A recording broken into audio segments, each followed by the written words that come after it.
कपकपी actually remake है 2023 में आई Malayalam film Romancham का। कपकपी कहानी है 6 दोस्तों की जो फरीदाबाद में रह रहे हैं। एक रेंटेड घर इन्होंने लिया है। इसमें से जो लीड कैरेक्टर है श्रेयस तड़पदे प्ले कर रहे इस कैरेक्टर का नाम है मनु। मनु को अपने किन्हीं जानकारों से पता चलता है वीजा बोर्ड के बारे में, जो स्पिरिट बोर्ड होता है जिससे आत्माओं को, घोस्ट्स को इन्वोक किया जाता है, समन किया जाता है। उन्हें ये बड़ा इंटरेस्टिंग, दिलचस्प लगता है, तो वो अपने घर पर आकर के ऐसा ही एक वीजा बोर्ड क्रिएट करते हैं कार्डबोर्ड से, कैरम बोर्ड पर। उसी तरह से अल्फ़ाबेट्स, नंबर्स वगैरह स्केच से उसके ऊपर ड्रॉ करते हैं।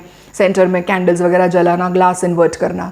अब इन 6 दोस्तों में से 5 दोस्त जो कमा नहीं रहे हैं, उनको ये गेम में बड़ा इंटरेस्ट आता है। और एक ही कमाने वाला दोस्त है इनमें, रिविन नाम है उस कैरेक्टर का। वो भगवान ने मानने वाला भी बंदा है, क्राइस्ट में बिलीव करता है, और वो इस वीजा बोर्ड के अगेंस्ट होता है, बट उसकी कोई सुनता नहीं है, उसे गोली दे देते हैं। एंड ये लोग जो है इस गेम को खेलना शुरू कर देते हैं। उनके लिए ये गेम है, टाइम पास है।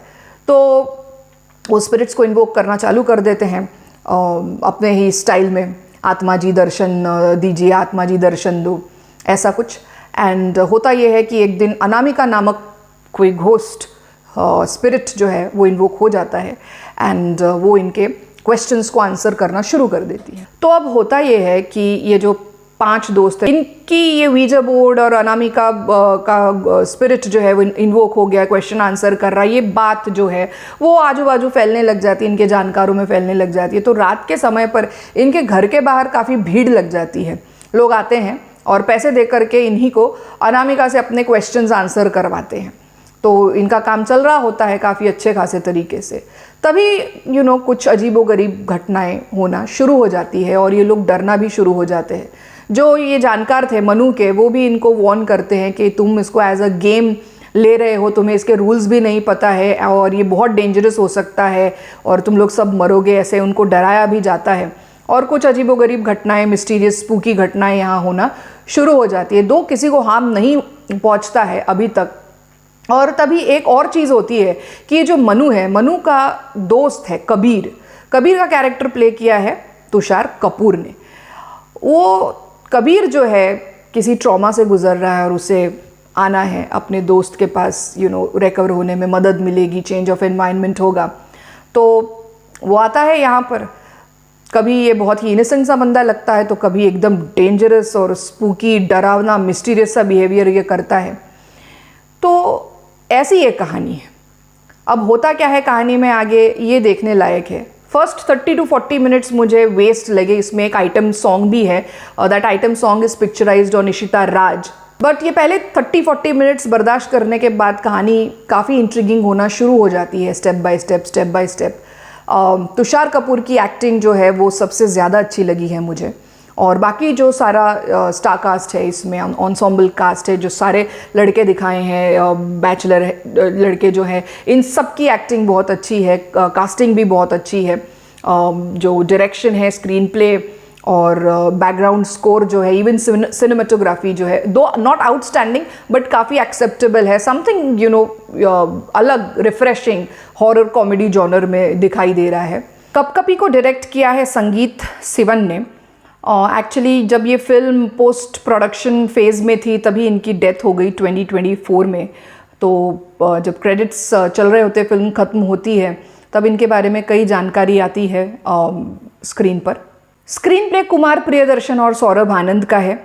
सिनेमेटोग्राफी दीप सावंत की है। डायरेक्शन, स्क्रीन प्ले, सिनेमेटोग्राफी जैसा मैंने आपको बताया, इंक्लूडिंग बैकग्राउंड स्कोर, काफ़ी एक्सेप्टेबल है। मलयालम ओरिजिनल मूवी जो थी उसके कंपैरिजन में जो हिंदी वर्जन है उसमें थोड़े ट्विक्स दिए गए हैं। जैसे मलयालम फिल्म जो है उसमें दिखाया गया है कि वो लोग बेंगलोर में रहते हैं, यहाँ ये फरीदाबाद में रह रहे हैं।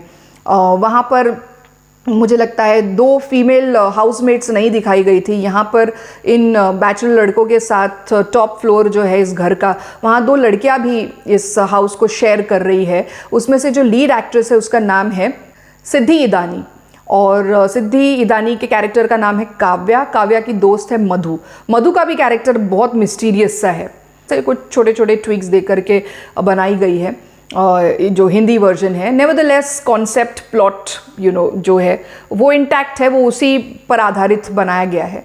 बट इस फिल्म में एक बात है कि जैसे जैसे ये फिल्म इंट्रीगिंग होते जा रही है, इंटरेस्टिंग हो रही है, और जब क्लाइमैक्स पर पहुंचती है कि अब पता चले कि एक्चुअली है क्या, हो क्या रहा है, तभी ये फिल्म ख़त्म हो जाती है।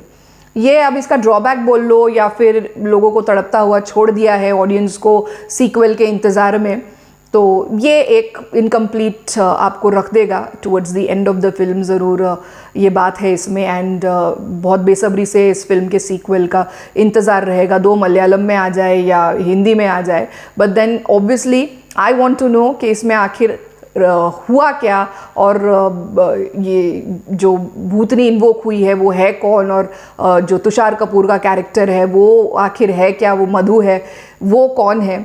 तो ये सारे कुछ भी क्वेश्चंस इसमें आंसर नहीं हुए हैं। कॉमेडी काफ़ी जगहों पर आपको सच में हंसा देगी, एक फ्रेश सा फील है इस फिल्म को देखने में। जो बैचलर लड़कों की जो कॉमेडी है वो भी काफ़ी फनी लग रहा है। So I am giving a thumbs up for this movie. Very cool compared to Bhool Chook Maaf. Though not very outstanding, but एक refreshing horror comedy genre में इस फिल्म को रखा जा सकता है। So इस फिल्म को आप ज़रूर देखें। अगर आपको ये रिव्यू पसंद आया, then do like, share and subscribe to my channel. Till then, see you in the next video.